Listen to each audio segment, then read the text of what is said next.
కార్మికులు యాక్చువల్గా వాళ్ళ కోరికలు ఉంటాయి ప్రతి కార్మికుడికి. వాళ్ళు 30% అడిగారు అనుకో, మేము 20 ఇస్తాం, 15 ఇస్తాం, 10 ఇస్తాం అనే విధంగా మాట్లాడాలి. కానీ అసలు మీ కార్మికులు ఎవరో మాకు వద్దు, ఇట్లా డిమాండ్ చేస్తే వద్దు, మేమే కొత్తగా స్కిల్ డెవలప్మెంట్ పెడతాం అని ఒక కొత్త అంశాన్ని తీసుకొచ్చారు. దీన్ని ఎలా చూడాలంటారు? అంటే అంశాన్ని తీసుకొచ్చే పరిస్థితుల్ని కలిగిస్తున్నారండి. ఎందుకంటే ఇప్పుడు ఈరోజు ఒక టీవీ షూటింగ్లో కొంతమంది కార్మికులు, సత్యనారాయణ కార్మికులు వస్తే అతను కొట్టారు, ఎందుకు షూటింగ్కి వెళ్తున్నాను అంటే. ఇప్పుడు ఎంత ఎంత ఇవ్వాలి మాకు అనేది అడిగే హక్కు కార్మికుడిది. ఎవరితో పని చేయాలి అని డిసైడ్ చేసుకునే హక్కు నిర్మాతకు ఉంటుంది. ఎందుకంటే ఒక యూనియన్లో ఉన్నంత మాత్రాన ఇండస్ట్రీ పరిస్థితి బాగున్నప్పుడు చిన్న చిన్న నిర్మాతలు వాళ్ళకి అసలు మాకు థియేటర్గా రిలీజ్ అవుతాయో లేదో తెలియదు, ఓటీటీలో కొనుక్కుంటారో లేదో తెలియదు. అలాంటి పరిస్థితుల్లో ఉన్నవాళ్ళు కూడా ఇంత డబ్బులు ఇవ్వాలి లేకపోతే రాము అంటే అసలు సినిమాలు తీయడం కూడా మానేద్దాం అసలు. ఎందుకంటే ఇప్పుడు ఇంత విధానం, ఇంత డబ్బు ఇచ్చినప్పుడు ఇంత డబ్బు ఎవరి దగ్గర వసూలు చేసుకోగలం? ఒక ఓటీటీ నుంచో ఎక్కడి నుంచో రాబట్టుకోవాలి కదా. వాళ్ళు ఎవరు కొనట్లేదు సినిమాలు, థియేటర్లో సినిమాలు పెద్దగా ఆడట్లేదు. ఇప్పుడు డబ్బులు పెట్టి ఎవరి దగ్గర నుంచి తెచ్చుకోవాలి? ఆ డబ్బులు పెట్టే ఇది కూడా లేదు. ప్రతిరోజు ఇంకొక ఇది ఏంటంటే ఏ రోజు డబ్బులు ఆ రోజు ఇచ్చేయాలని. అంటే పెద్ద పెద్ద ఇప్పుడు ఓటీటీ సంస్థలకు అమ్మినప్పుడే 9 నెలలకి 6 నెలలకి వస్తున్నాయి పేమెంట్స్. సో ఏ రోజుకి ఆ రోజు ఇచ్చే పరిస్థితులు కూడా నిర్మాతలు లేరు, పరిస్థితులు బాగాలేదు.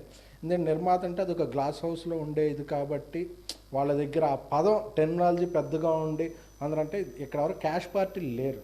సో మేము ఒక యూనియన్ కాబట్టి మేము అడిగినంత ఇవ్వాలి, లేకపోతే కొడతాం, లేకపోతే రాము అనే పద్ధతి ఎవరికి మంచిది కాదు. అందరూ కూర్చుని మాట్లాడుకోవాలంటే షూటింగ్లు జరగాలి. కానీ షూటింగ్లు ఆపేసి మేము రాము, మేము ఆపేస్తాం, మీరు చెయ్యొద్దు, చేయనివ్వం అంటేది ఇది ఎవరికి మంచి పద్ధతి కాదు. అదే ఒక లీగల్ టెర్మినాలజీలో కూడా న్యాయపరమైన పద్ధతి కాదు అది. యాక్చువల్గా ఇప్పుడు 3 years నుంచి ఈ వేతనాలు పెంచలేదు కాబట్టి ఇప్పుడు పెంచాలని వాళ్ళ డిమాండ్. ఇప్పుడు మీరు కూడా 3 yearsలో ఈ సంవత్సరం గ్యారెంటీ కొంత పెంచాలని నిర్మాతలు కూడా అనుకుంటారు కదా.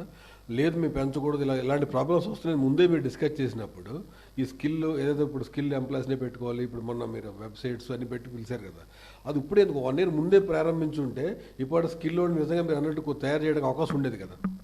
అంటే కోవిడ్ వచ్చాక వ్యాక్సిన్ కనిపెట్టారు కానీ వ్యాక్సిన్ కనిపెట్టాక కోవిడ్ రాలేదండి. సో ఏదన్నా ఒక జబ్బు ఒక సిచ్యువేషన్ వచ్చినప్పుడు ఇలాంటివి వస్తాయి.